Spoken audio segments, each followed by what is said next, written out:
Hey, my friends, welcome to Word Made Digital. I'm your host, Joanna LaFleur, and I'm just so glad you're tuning into this episode. Thanks so much for everyone who's listening, who's sharing, who's commenting, who's reviewing and rating the podcast. It just means a lot to me and helps get the word out. In many ways, it's still just such a new podcast, so love that you're coming along for the journey. Today on the podcast, we have CJ Casciotta, and he's a creative mind with a book called Get Weird, about how being weird makes all the difference. And he's the creator of Ringbeller. This is video lessons that teach kids creativity and kindness in this really incredibly creative and entertaining ways. He's using puppets and really vibrant media content. We're going to talk about it all in today's podcast. He's truly a creative, and he's a lot for us to chew on about how to create and steward our own gifts and abilities. Hey, thanks so much again to our Season 2 sponsor. That's Wycliffe College, an evangelical graduate school of theology located at the University of Toronto.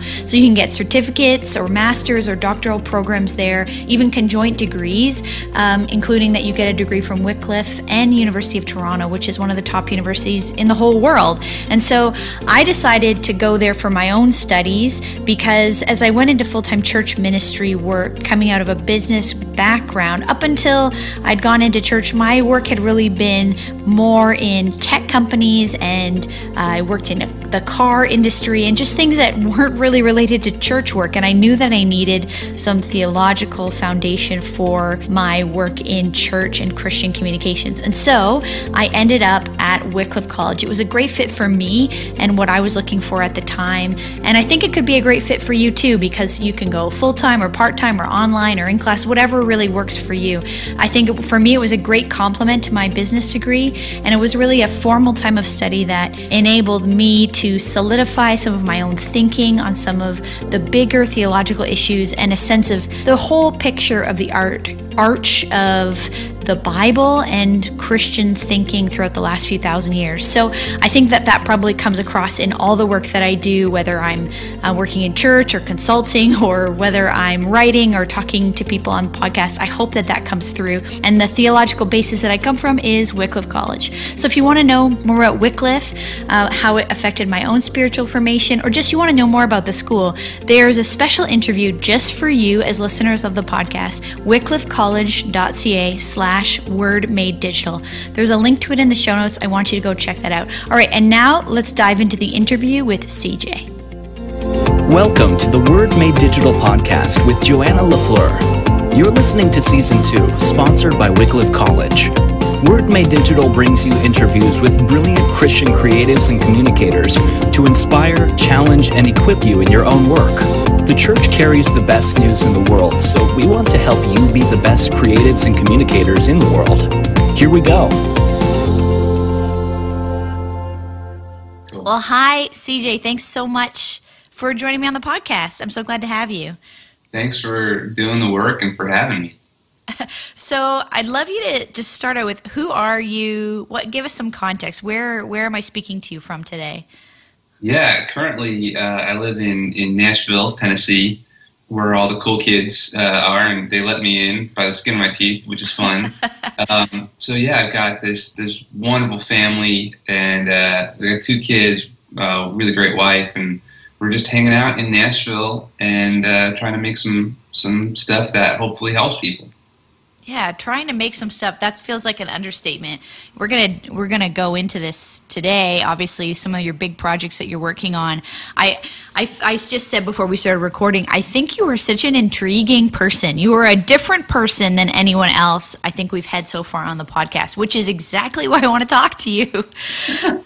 So can you tell us a little bit, before we go into, particularly the highlights are your book, Get Weird, and Ringbeller curriculum that you're doing in schools. But before we go into that, let's start a little farther back. That's your current projects, but you got here on a journey, and a lot of people who are listening, I think, are going to be inspired by what you're doing now, but it helps them to know where you've come from, to encourage them that where they are is the right place for them to be too. You know what I mean? Huh. And so would you say then, like, as a kid, you would have felt weird? Like, as a kid, you were... Yeah, what would you say about your younger self if you could describe you as a kid? What were you like? What was weird? I mean, isn't every kid kind of weird? Isn't every that kind kid is weird. Oh, every kid is weird. What was fun about me is that I had no perception of what wasn't like plausible. Like I remember, trying to create a Broadway theater in my living room and like pleading with my dad we wanted to put on Peter Pan because that was my favorite story. And so like pleading with my dad at like age 7 or 8 to get flying harnesses because he lived right outside of New York. Okay. And so he took me to see the show, and I'm like, Dad, how do they fly? And I was like, well, they've got flying harnesses. I'm like, well, okay, how do we get those? Like, they got to be at Walmart, or, I couldn't understand that was like a technical sort of industry thing. And I just really had no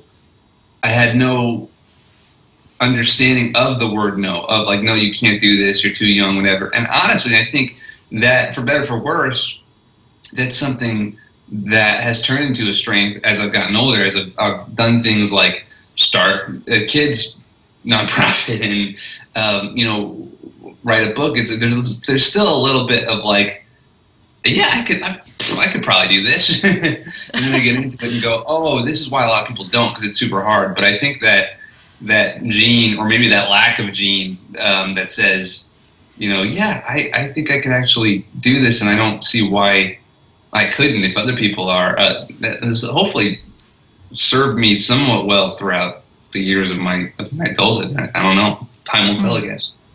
And when do you feel like you were, I'm not sure, this is not trying to be a counseling session about it, but just, when was the age where you were able to say, more embrace the weird? Like, did you have to get out of, like, was it this, like, you finally left home, you left high school, you were able to find your own kind of tribe? Or like, was that earlier for you? A lot of people struggle so much through growing up and feeling weird, and it's not till they can kind of go out on their own that they find a tribe of their own. I don't know if it's like an age or a time that I can point to. I kind of liken it to, do you remember that movie? Have you ever seen that movie, A Beautiful Mind, with Russell Crowe, where he's got all of these imaginary characters because he's got this mental illness, and I think the entire movie is people around him trying to tell him, hey, they're not real, and they have to go away, and you need to change. And what ends up happening at the end of the movie, which gives him a little bit of help, is they're always there, right? He just learns not to talk to them. He just learns to ignore them. He just learns to find another narrative in the midst of theirs. And I think that is more like the journey that I've been on. I think hopefully the journey a lot of people have been on, where those voices are always going to be there, and it's a constant sort of fight to go, well, whose voice am I going to listen to? Yeah. Yeah, and so when you were looking at voices, I know you talk in some of your work about some of your childhood heroes, some of the inspiration that you had. Tell us who some of these inspiring people were to you when you were in this world of creativity and imagination, creating worlds for yourself. Yeah, well, I think, there were a couple of teachers who saw kind of how different I was in the way I learned, and sort of gave permission for me to learn that way. I thought that was pretty cool. Like, I'm sure there were teachers looking back who, when I was drawing during math class, probably could have been like, hey, stop it. But instead, they sort of just let me do that and let me be who I was. I always grew up loving, this is probably not a surprise to a lot of people, but the Muppets and Mr. Rogers and Jim Henson, people who seemed just to put their imagination at the forefront of who they were and what they were doing. And those guys still fascinate me today. In fact, the more information over the years that has come out about Fred Rogers, Jim Henson, some of Walt Disney, the more it just fascinates me, because I'm starting to see the human side of them, the things that not a lot of people knew through biographies and through documentaries and everything. Yeah. And so well, obviously this year, maybe it wasn't this year, but this year I've heard a lot of people talking about this Mr. Rogers documentary. Yes, the documentary came out and the biography came out, and Yeah, and so I guess not that, like in 2018 this all came out, and like people are so deeply moved by him. Everyone I've talked to who's seen the documentary describe how moved they were. And I think some of that is because we connect with him in our childhood experience. Like we remember him as being part of our childhood, but we had no idea there was so much else going on with his philosophy and his way of educating kids and his generosity and his kindness towards children. It was amazing. So if people haven't listened, people got to go see that. If they haven't watched that documentary, go. What are you doing? Go immediately and get it. One of the major things that really set Fred apart was his faith background. He was an ordained minister for the Presbyterian Church, but he saw his mission field as broadcast entertainment. And I think today the church still sort of wrestles with, well, should we be creative for the sake of our own people, or do we have to hit people over the head with this message that we hold true, versus take Fred's approach and embody, that message, allow that message to become incarnate in the creative person, in the creator, and to broadcast it to a larger audience. And that impacted and influenced every single thing that Fred did from a strategic standpoint and from a storytelling standpoint in his work. And the legacy kind of speaks for itself. Yeah, well, and obviously in your own work, that's a thread throughout it. Like you haven't, some of the people that we're talking to on this podcast are, many of the people are maybe more outwardly working on Christian projects. And for my own life, not all, but most of the work that I do is within the church ministry sphere. But a lot of your work and a lot of the ways you're living your faith out creatively is like you work with Lululemon and you work with Charity Water and TEDx, and you talk about MGM Studios and the United Nations Foundation, and I'm sure the list goes on. And now you're in school systems that are not Christian school systems. And so how are you doing that? Where are you finding the dance? Are you finding people open to the faith-based stuff? Do you feel like you're going in incognito about it? No, I don't. And I think over the years, I grew up in a pretty fundamental evangelical church. So over the years, my own kind of faith journey has changed and morphed a lot and become a lot more personal. And so a lot of what I believe about the universe and the world and about God informs what I say and really what I choose to put responsibility to and put my focus on. At least I hope, I think on a good day that's true.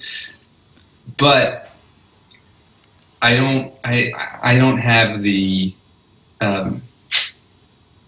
I don't feel the responsibility, and I don't feel the pressure to make any sort of sales conversion on behalf of what I believe to anyone else anymore. And I'm not a pastor. I'm not a leader of a church. So I can understand why maybe that pressure is different for folks like that. But for me, the more I've sort of morphed and kind of been on this journey, it's just become something a lot more personal to me. So I just sort of speak as much truth as I can, tell really great stories, and help people along the way. And it's funny. Sometimes people will come up to me and go, "Hey, do you look like that Jesus guy? Are you?" I'm like, "Yeah, actually, I do." I keep sniffing out every once in a while.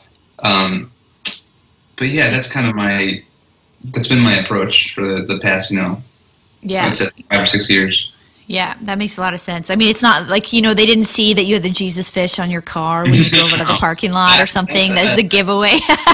That would never, I'm just not that guy. Like, it's just, that would be, if I if I the give Bible you verse tattoo that you casually roll up your sleeve, and then yes. there's some scripture on your arm. There's nothing wrong with that. I'm only I actually teasing. do have words on earth as it is in heaven tattooed on my arm, because I think if you were to just distill the entire narrative of the scriptures into one phrase, it's for me it's that. And so that's a pretty solemn reminder that we're part of this movement, this capability to make this earth a little bit more like the kingdom that is so often talked about and aspired to, and that begins with us. So that's something that I actually do have on my arm. But as far as I don't understand bumper stickers in general, to be honest with you. It's a long-term commitment, actually, that I'm not willing to make. Like, what if I want to sell this car and I gotta sit out there picking it off in a vehicle, and then you know what I'm going to do to this? It doesn't have any scratches on it. It's beautiful paint. It's cost me a lot of money. I'm going to go put a sticker that's really hard to get off on it. I just don't understand it. And with something that's could be super offensive to people driving around me. It's just a very strange. I think when the aliens come one day and look at humans, they're going to be like, "What is with the bumper stickers? That is strange." Yeah. You know what? My first ever car was a 1989 Honda Civic hatchback. Nice. And I often was asked when I drove that car, which was older, me or the car. And I am older than 1989, but not much. And so anyway, so that car, my first car, I did have some stickers on it. But then when I sold it, surprisingly, it survived even beyond me, which is shocking because it was so old when I had it. But I remember sitting out there on the curb having to pick off those stupid stickers and thought, never again, Joanna, will you have a sticker on your car for any cause of any kind. You learn the hard way. Okay, but we're talking, let me dive back into this, because I love this idea you're saying on your arm, this on earth as it is in heaven.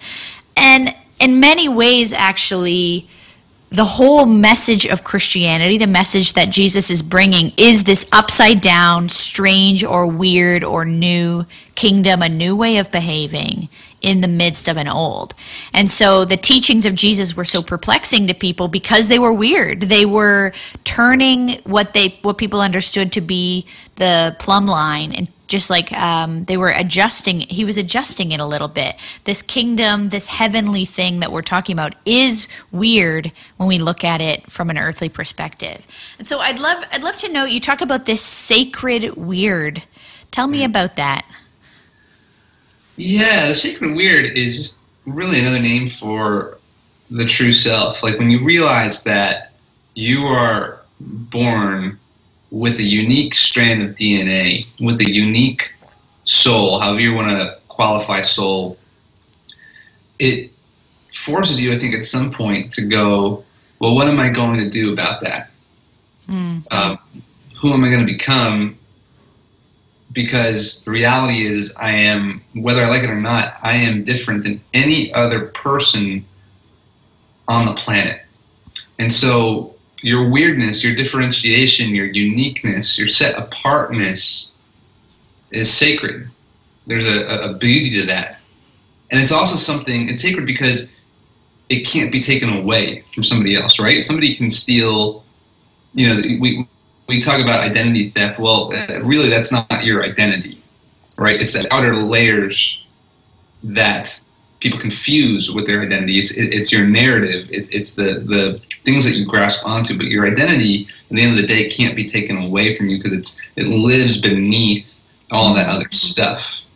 And it's pre-installed, it's given to you versus something that's conjured up. And we're living in a time in history right now, and I think this has actually been all throughout history, but we can see it on display through social media and through the internet and through all of that stuff, where people are confusing their identity with the outer layers, the outer shell, the narrative, the story, the biography, as John Donahue would say.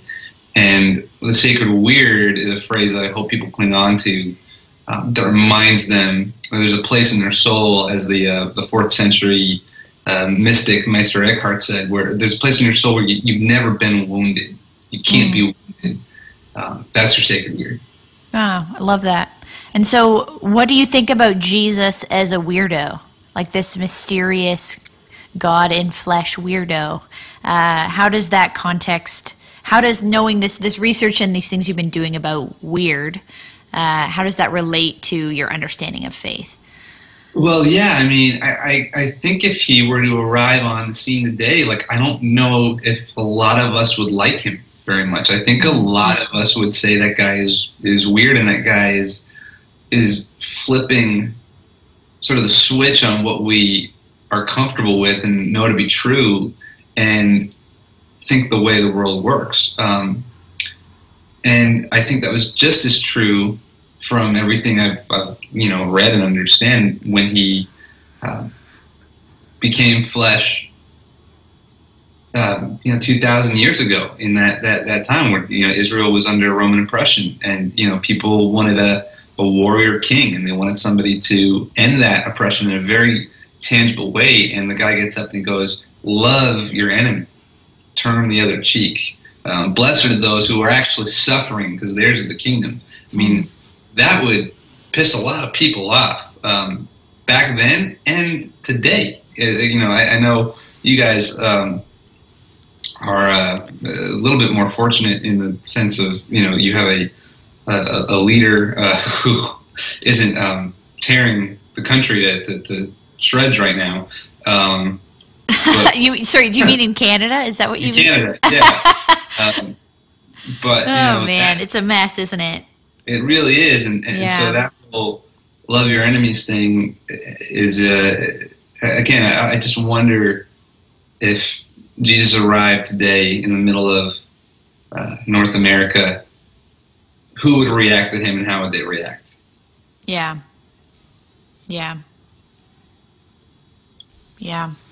Well, it's true. I mean, I think we can easily.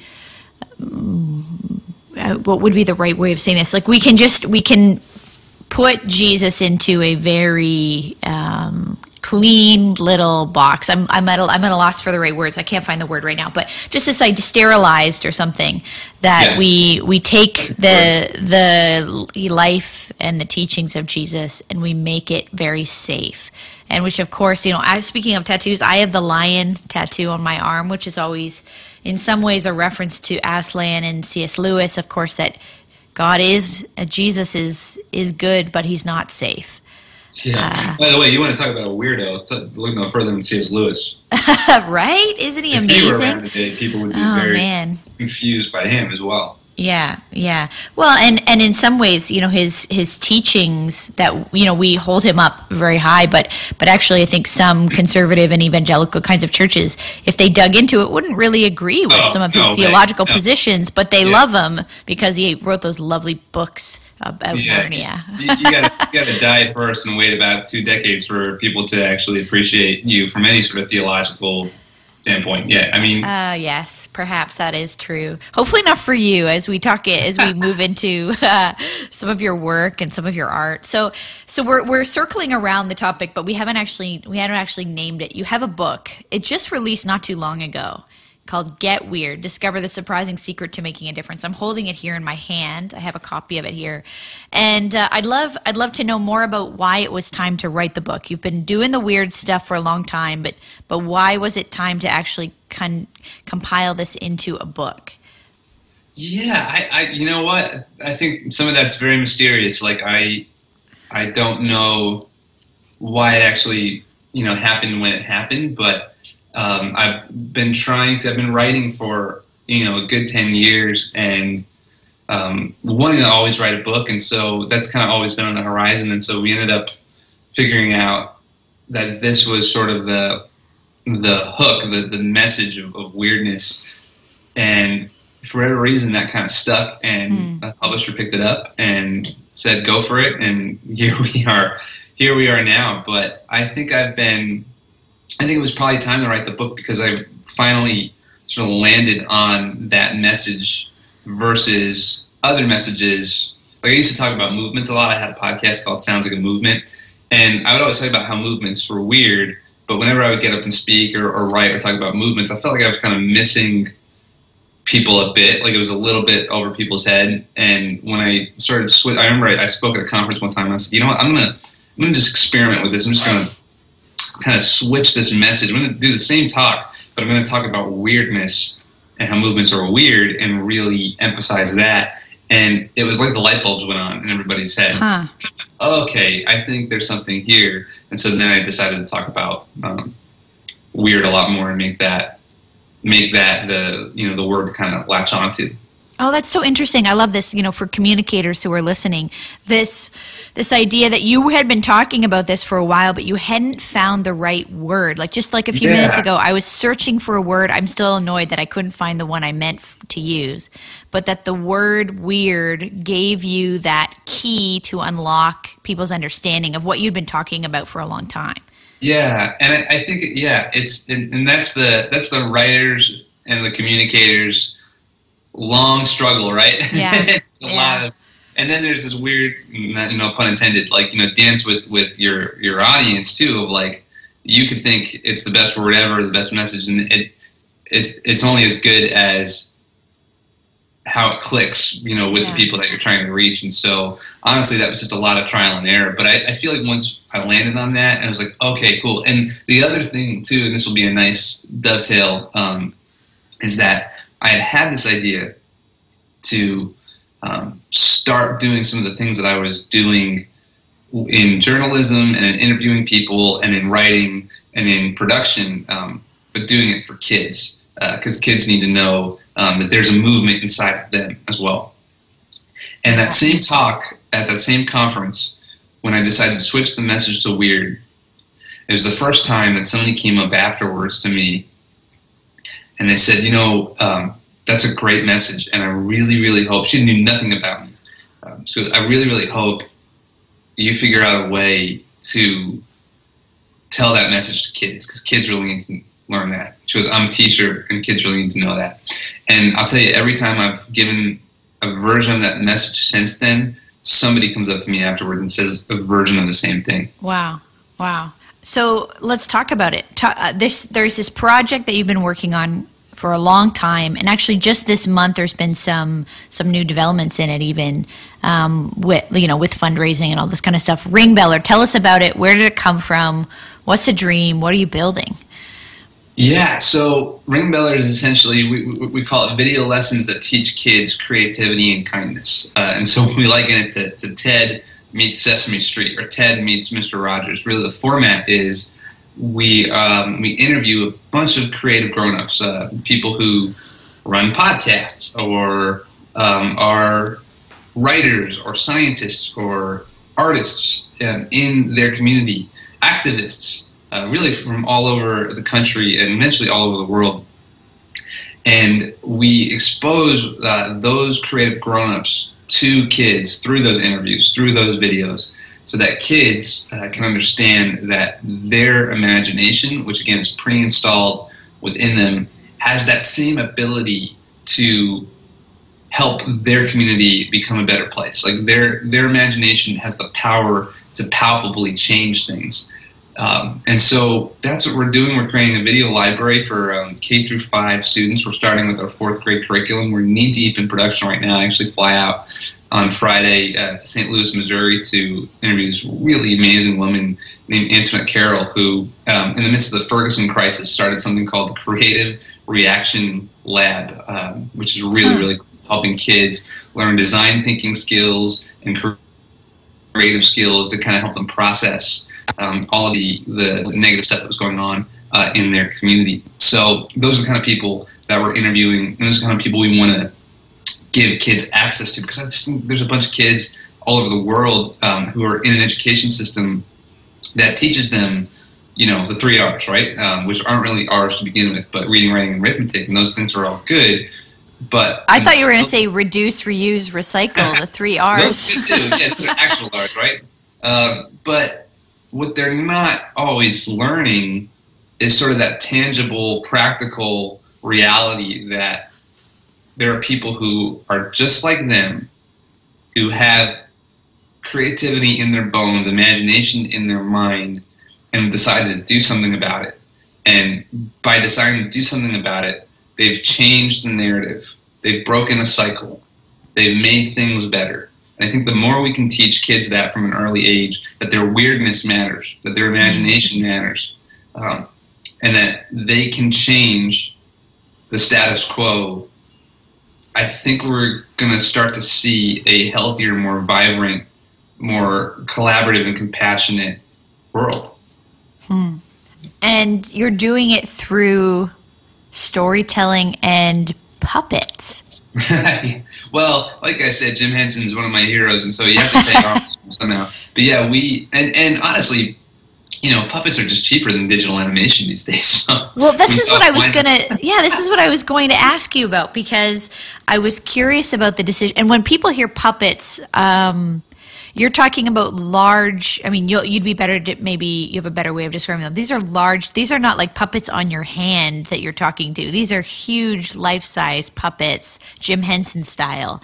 But yeah, in a digital world, I'm surprised that was sort of where you went to. So tell us how that happened, that you were going to decide to work with puppetry.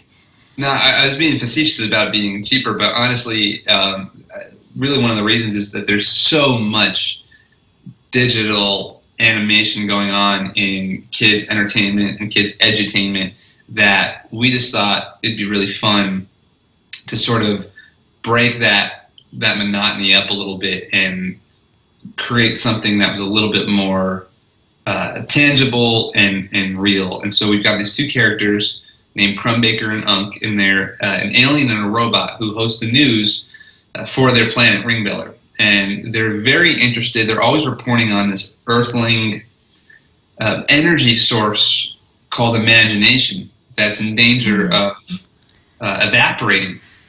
And so they want to talk to earthlings. They want to, go down in their spaceship and do some on-the-ground investigative reporting. But they that's really hurt them in the past. Like the whole Roswell situation, they're still kind of, that's a PR nightmare. They don't want to deal with that.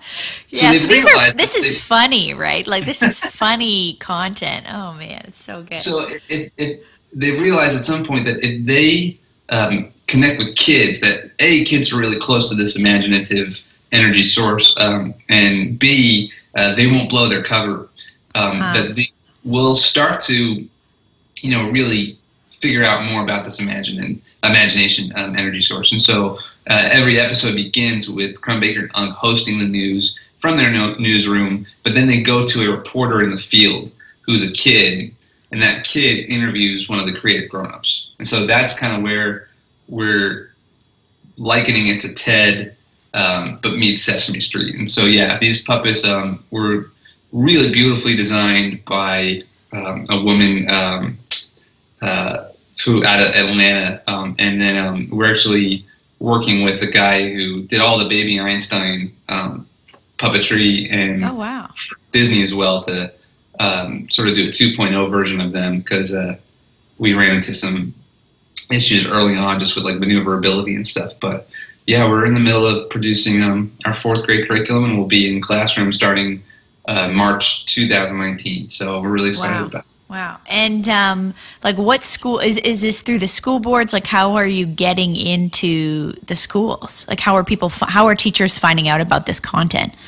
Yeah, it's through a couple different ways. So like, people can access it at the classroom level, and then there's also packages and the ability for districts and superintendents to buy it for their entire district as well. Oh, I see. Amazing. I've seen a little bit of the content that you've got available online, like just as preview.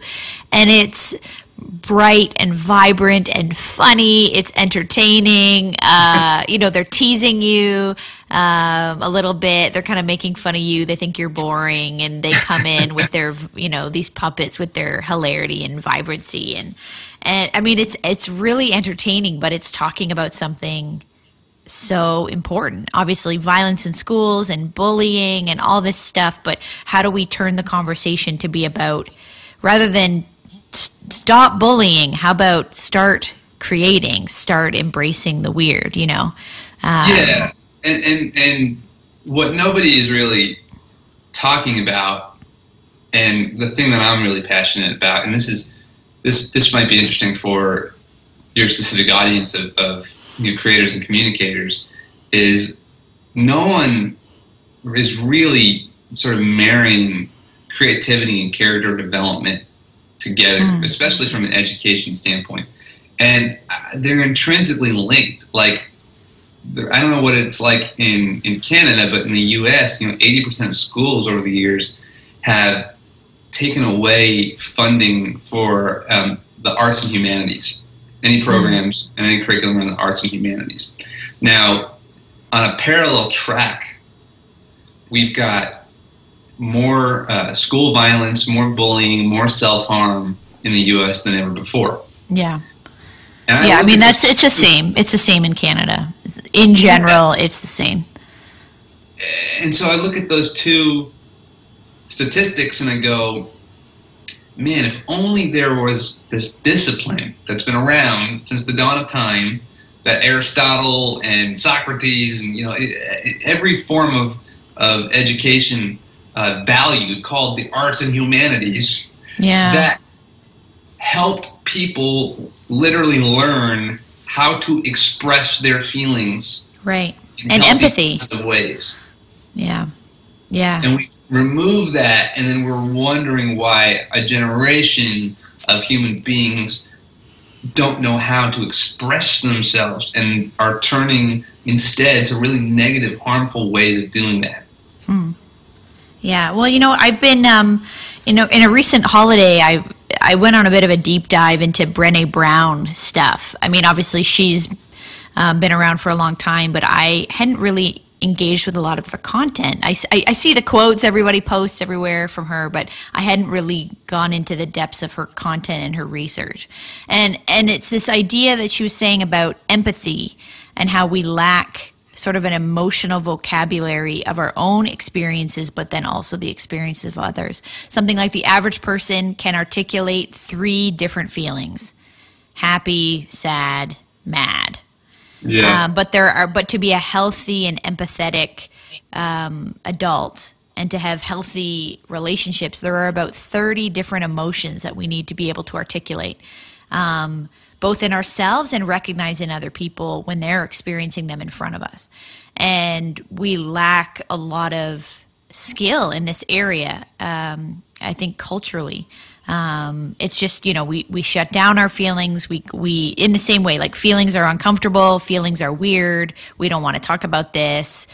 We want to be in like our intellectual mind before we are in our feelings. But of course our feelings run so much of what we do and decisions that we make, but we don't even understand what is happening within us. And so anyways, some of the research of hers that I was looking into was just so fascinating about how that starts very early in childhood, how there's often a story of one of the most scarring things that happens to many kids as a kid is somebody shut down something about them that was probably quite creative. They tried to write something and it was criticized, or they made art and someone made fun of it. Something like that happens, and then they begin to believe they're not a creative person, and they go kind of more into themselves. It was just interesting to think about her research in complement to this project that you're on. More than a project, this whole life's work really that you're doing with Ringbeller. What are you finding in response from teachers, from students as I know you've gone into some places with it as you're trying it out. What are people saying about it?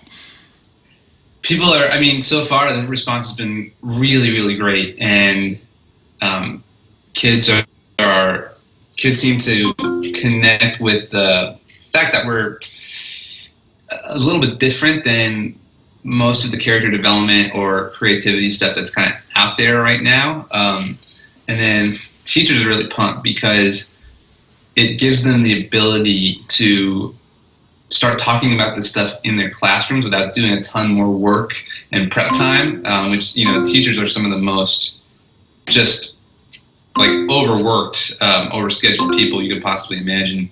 I'm getting weird notifications for some reason. I'm sorry. That's all right. So you were saying how kids are reacting to it, or how people. So far, both kids and teachers are just really excited about it. I think it seems a little bit different than some of the other stuff out there that's kind of doing similar work. And teachers are really excited because it gives them an opportunity to talk about this stuff without having to prep a bunch more, without having to figure out how am I going to squeeze this into my day. We've designed it in a way that is super helpful for teachers to just sort of bake in to the normal rhythms of their classroom. Mm-hmm. Yeah. And in these exercises, maybe just as one of my last questions to you, could you give us an example of something that you're doing in Ringbeller that we could do? Like we as creatives and communicators, can you give us an example of an exercise to kind of get into our own weird? What would be something that we could do this week? Yeah, something that you guys could do this week, and that really everybody can practice, is just a moment of silence and solitude, which is something, really, really ancient. And there's something about getting quiet and removing distractions, which is really, really hard to do. Gosh, I wish I could talk about an episode of The Good Place that was so brilliant that happened this past weekend, but I know so many people aren't caught up yet and are like, so I don't want to spoil it for anybody, so I won't do that. And you can edit this part out if you want to.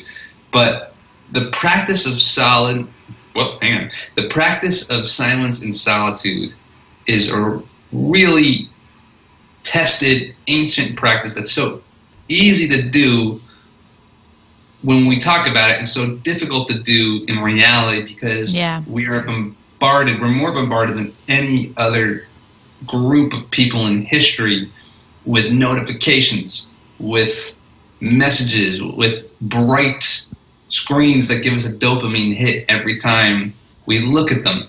Yeah. And so the challenge for any sort of creator is to not live out of a reactive standpoint, but to every once in a while put down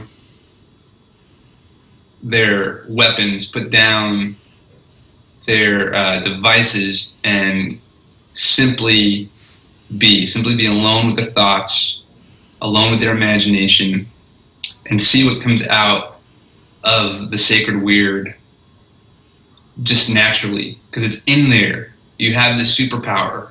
You have this ability. See what stuff comes out of that well versus creativity and work and content. Content's a big word right now, right? Content that comes from a reaction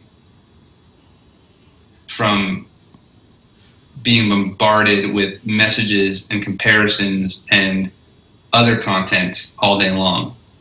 I think it's a really, really good practice for anybody, but especially people who call themselves creators. Where is the source of ingenuity and work coming from?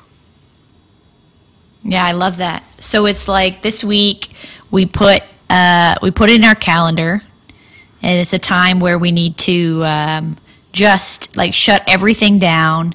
And what would you say, like bring a pencil and a pen, bring a pencil and paper, in case you got to doodle or write something down that comes to you, but just like go somewhere, even if it's for 15 minutes, and be quiet. Yeah. Love it. Yeah, absolutely. Yeah. Well, and not unlike, the weirdo that we follow, Jesus, going away in the mornings, constantly being befuddling his disciples, right? Like, where did Jesus go? He keeps going away. It's in the middle of the busiest time of ministry and work, and he just keeps sneaking off somewhere. And, I mean, if he's our model for how to do our spiritual life, which he is,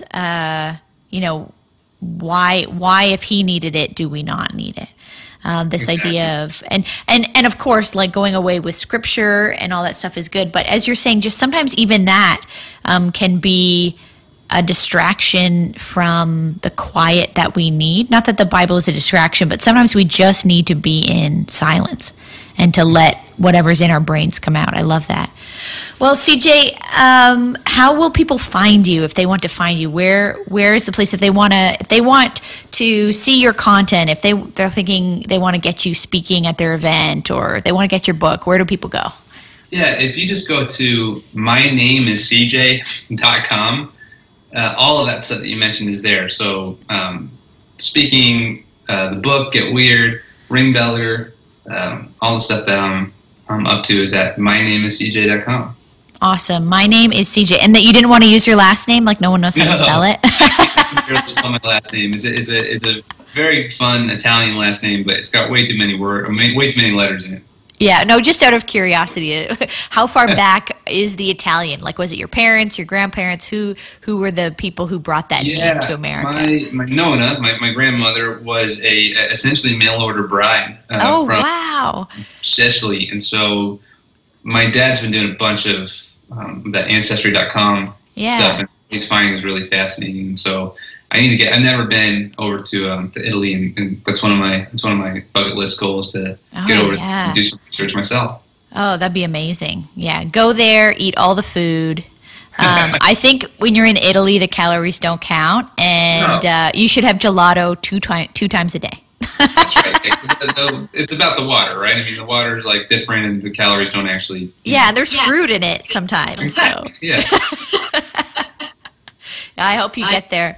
Well, CJ, thank you so much for your time today, and I think you're just an inspiring person in how you've lived, and you've not followed a traditional path, a non-linear path, the true path of a creative. And I'm just excited about what Ringbeller is going to do in the lives of kids. I'm not a parent, but I have so many kids in my life. I have 12 nieces and nephews, and when I'm watching this, I'm thinking, my little people need to see this content, because what they're dealing with and struggling with in their schools and in their lives is bigger questions than the ones I had to ask at that age because of the way the world is today. And I'm just so grateful that people like you, out of great love and passion for creativity, are serving kids. It's awesome.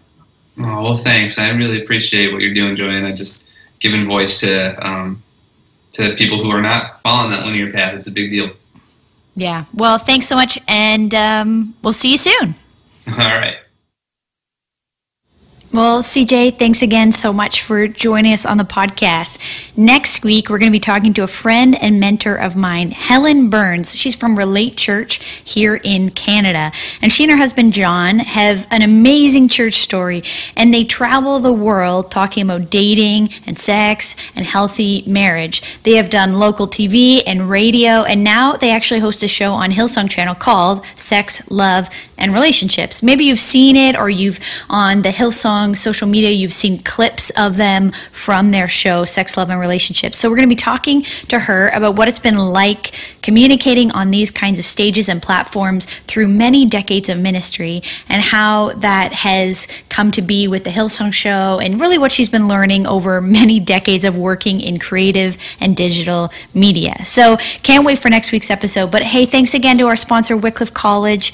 Remember, they offer an affordable theological education. It's just $602 a course if you're a Canadian to go and take a course there. It's flexible, in-class, online, full-time, part-time, tons of study options, whatever works with your schedule. Check out wycliffecollege.ca/wordmadedigital. And thanks so much. Share this episode with a friend. Tell somebody about Word Made Digital. We love to spread the word and get more people engaged and involved in all this amazing learning that we're doing. And hey, if you've maybe missed a few episodes, why don't you go back and check out some of the other content from season 1 as well. We've got tons of content on here to just equip you, encourage you, and help you as you communicate. All right, that's all for now. Talk to you next week.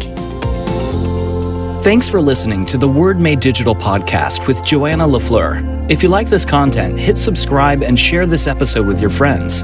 Head over to joannalafleur.com for more free tools, interviews, and media for creatives and communicators. We'd love to help you be the best you can be at communicating the best news in the world.